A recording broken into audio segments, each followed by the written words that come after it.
Hello, my name's Walter Simpson, and I'm an academic manager and teacher trainer at Centro Británico.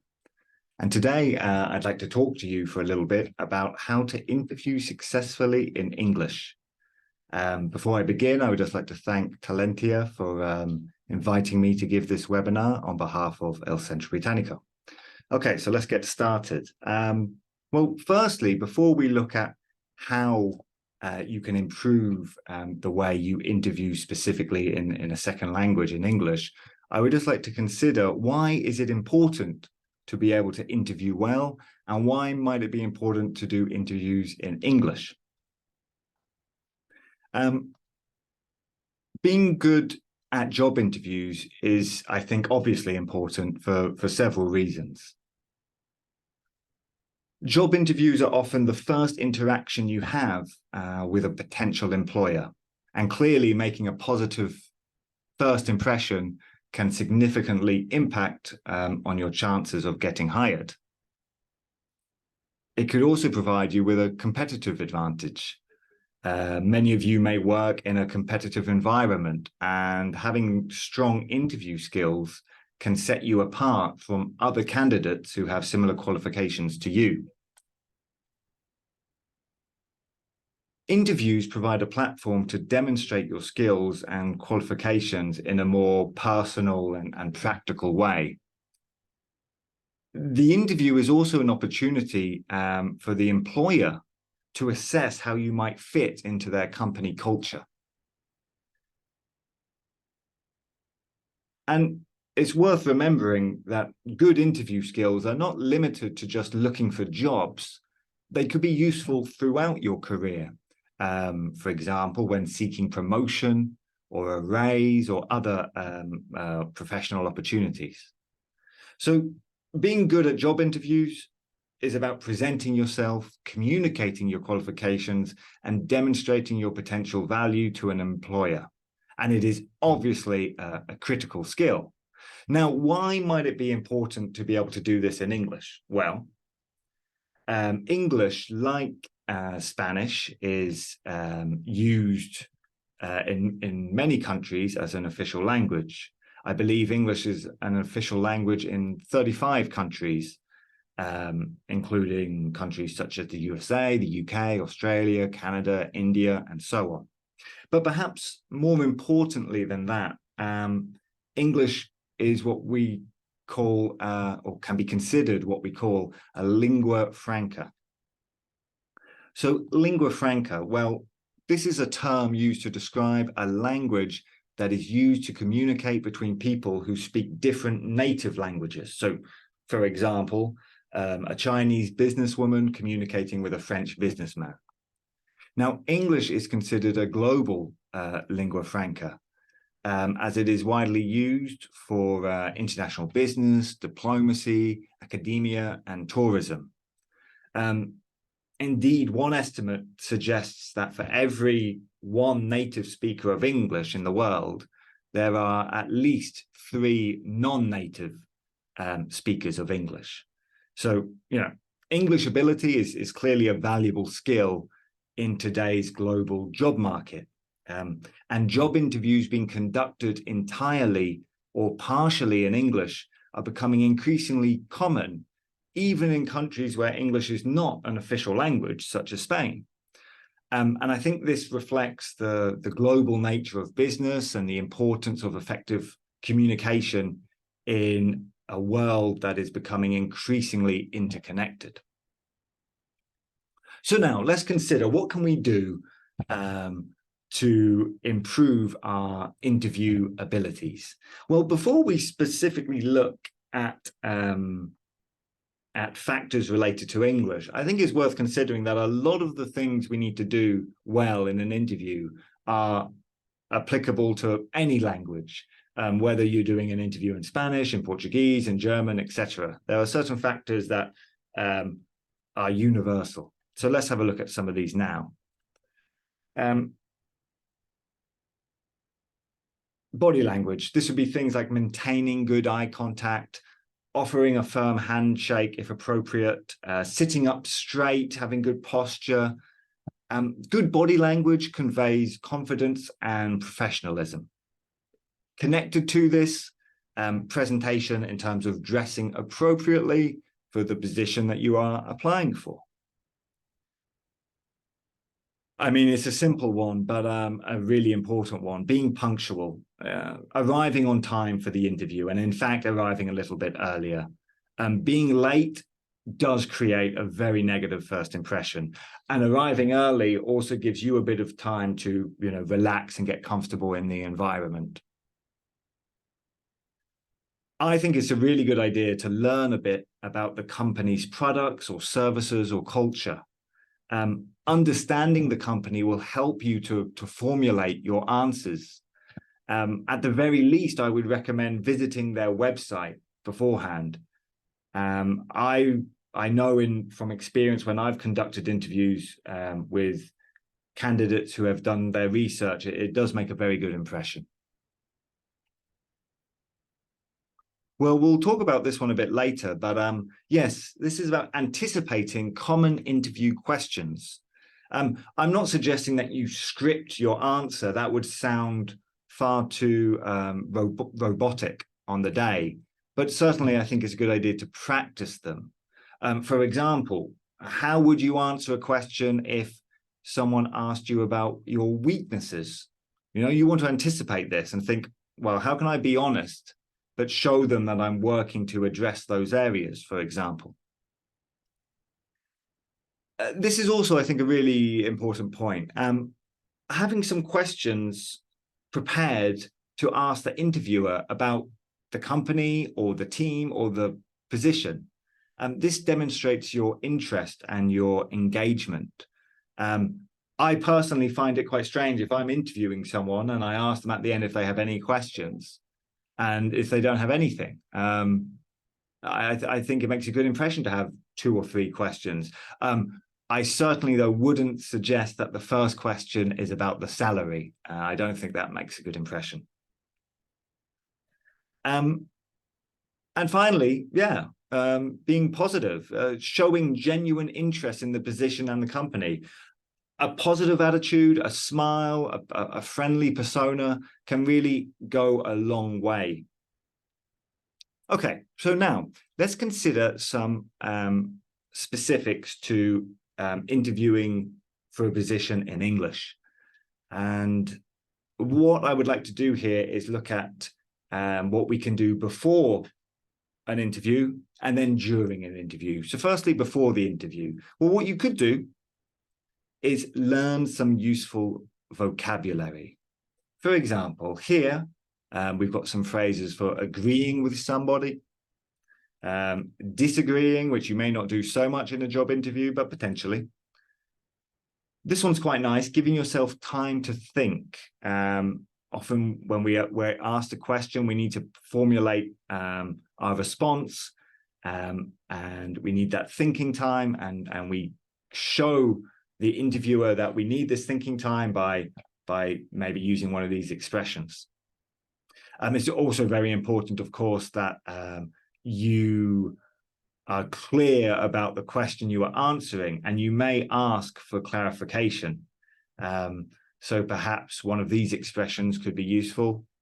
And as well, paraphrasing. So you may begin by saying something and then try to make it clearer, and these expressions could be useful. Some other vocabulary that you may find useful would be adjectives that you would use to describe your personality, phrases that you may use to describe your strengths. And obviously you can pause the webinar and have a look at these if you're interested in them. I think perhaps more importantly, though, than these general phrases would be for you to learn vocabulary and terminology that is specific to the career or area that you work in. For example, if you work in oil and petroleum, there will presumably be lots of very specific vocabulary that you will need. Likewise, if you work in fashion or you work in tourism, there will be different vocabulary. And actually, I think perhaps more important than just remembering useful words or phrases is actually to practice complete interview questions. So here, I will show you now some common interview questions. I think it's important to be prepared for questions about your experience, your skills, and motivation, and think about how you would answer them, especially in a second language, right? It's always going to be easier for you to answer questions in a first language. Job interviews are stressful, are a stressful situation anyway. But then imagine having to do that in a second language. It will impact on your fluency. So practicing these questions could be really beneficial. You could practice these questions on your own, or even better, with a friend or family member. Here are a sample of questions that may be common on certain job interviews. Of course, again, you may be able to anticipate questions that are more specific to your profession, or the position that you are interviewing for.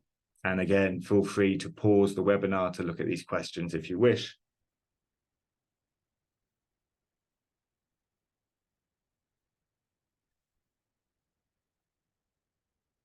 Now, it's common when you are being interviewed to be asked questions that perhaps begin with tell me, or give me, or describe. And essentially what these questions are asking you to do is to tell a story, something about your past.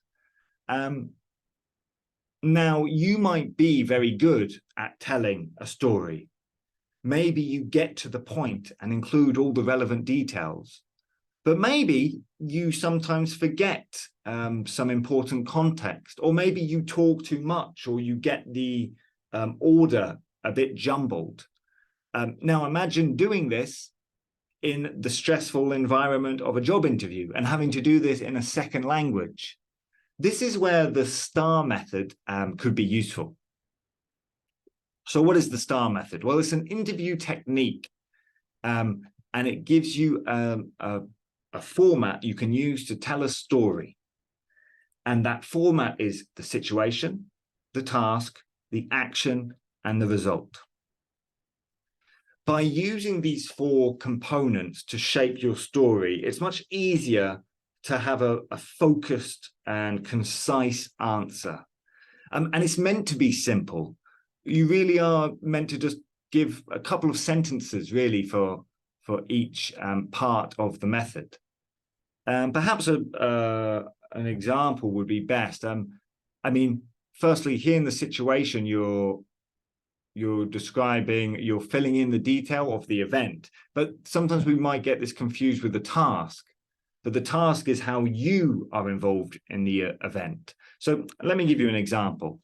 If I was asked this first question, a professional accomplishment I'm proud of. The situation. Well, a number of years ago, I was working for an organization that had a contract to prepare young adults who are about to start university, to prepare them for international scholarships. They had all won international scholarships, and they were going to attend universities around the world. The way I was involved in it was that I was a teacher for this organization, and my task was to prepare these students for an exam they were going to take, which would allow them to enter into these international universities. So for 6 months, we worked intensively, and they were long days, 9 to 5, lots of exam focus. But the students, they were incredibly motivated. They were a big group, 25 students in the class, and we worked incredibly hard. And by the end of the 6 months, it was incredibly satisfying to see these students who were from quite humble backgrounds being able to attend universities throughout the world and getting the marks that they needed and really improving their English over that time. So there's a little example of how it can help you to structure your answers to certain questions. As with anything, you would need to practice it, right? Get familiar with it. Apply this method to the questions that I showed on the previous slide. Now, a final thing to consider before the interview, but not too much before, would be to warm up. For example, when playing a sport, it's often a good idea to warm up beforehand. And I would suggest doing the same before an interview, especially when this is in a second language. You may not speak English in your day-to-day life. In fact, you may speak it very infrequently. So warming up can help you feel more confident and prepared, and it reduces your anxiety and perhaps improves your language skills on that day. So basically, I would suggest speaking some English before the interview. This could be done with friends or family members, but it could even be done by just talking to yourself on the day. But I do think it's a good idea. Now, let's move on to consider what you should do during the interview.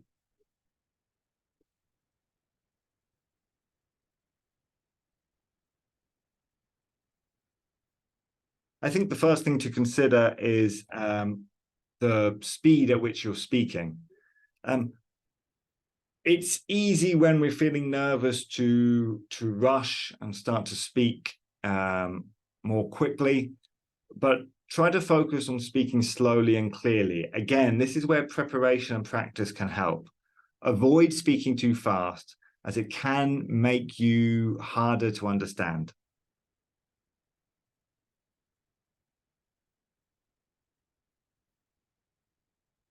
You want to be paying close attention to the interviewer's questions.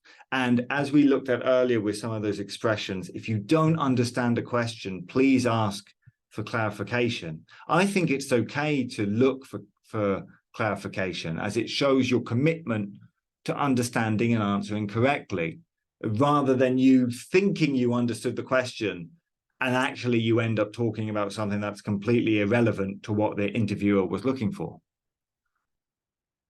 Another, I think, good general tip would be to use simple language. Now, you may have a very high level of English, and of course, you want to show your ability. But I think it's more important to use simple and concise language. And I actually think that's true whether English is your first or second language. Avoid unnecessarily complex vocabulary or idiomatic expressions that could be confusing. Especially if we go back to thinking about English as a lingua franca. You know, it may be that you're being interviewed in English, but the interviewer may well be a second speaker of English too.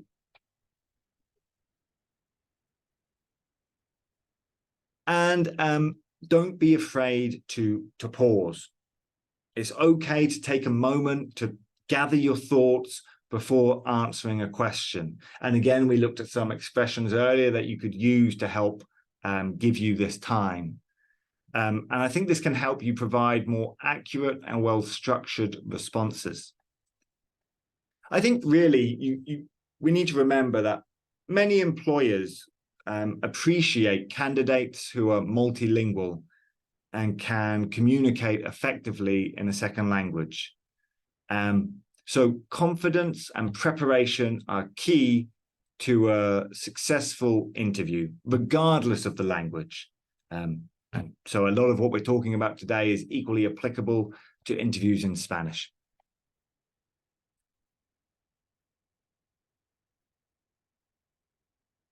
Finally, I think it's worth mentioning that ultimately, if you are going to be good at interviews in English, you clearly need to speak English well and to a good level. And you may consider enhancing and improving your English language skills. And there are various ways to do this, of course. You can practice there are many language learning apps and online resources. You may also consider taking English courses. You may also consider taking official English exams. I think preparing for English exams allows you to learn English whilst also gaining a qualification which can go on your CV, and then it demonstrates to employers your English ability. There are many different organizations that offer exams, and depending on your specific situation, certain exams may be more appropriate. But I would say in general, I would recommend the Cambridge English exams as for two main reasons. Firstly, they don't expire, so this is something you get it and you put it on your CV. And secondly, they are by far, I think, the most widely recognized exams globally. As you can see here, the image on the slide, they offer exams at various levels, going from A2 through to B1, B2, C1, and eventually to proficient user, which is the proficiency exam. So that's it. I hope you found it useful. And yes, if you do end up interviewing soon in the future and having to do part or all of the interview in English, certainly the main thing I would recommend would be to prepare for it. You can use some of the suggestions I gave, but you may find other things are better. But the more preparation, the more successful the interview. So thank you very much again, and have a good day. Bye-bye.